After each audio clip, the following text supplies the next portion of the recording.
कल्याण डोंबिवली महानगरपालिकेमध्ये माहितीला स्पष्ट बहुमत मिळालं खरं, पण आता पेच निर्माण झालाय तो महापौर पदाचा।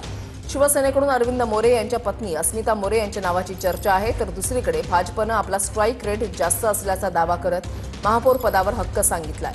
माजी आमदार नरेंद्र पवार आणि महेश पाटील यांनी भाजपचाच महापौर व्हावा अशी मागणी लावून धरली आहे। आता 22 जानेवारीच्या आरक्षण सोडतीकडे सर्वांचं लक्ष लागलेलं आहे।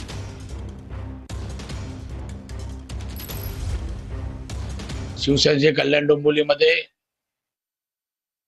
53 नगरसेवक निवडून आलेले आहेत। त्यामुळे कल्याण डोंबिवलीमध्ये शिवसेना हा मोठा भाऊ ठरलेला आहे। शिवसेनेचा महापौर असावा ही शिवसैनिकांची प्रबळ इच्छा आहे।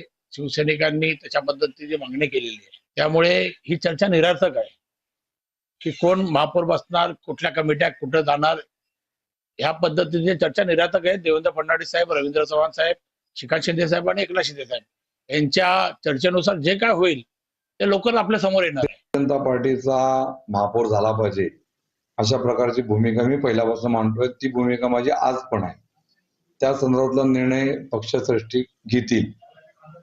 मुळामध्ये कुठलाच कोणाला पळवापळवीची गरजच नाहीये, कारण भारतीय जनता पार्टी आणि शिवसेनेला क्लिअर मॅन्डेट आज कल्याण डोंबिवलीला जनतेने दिले।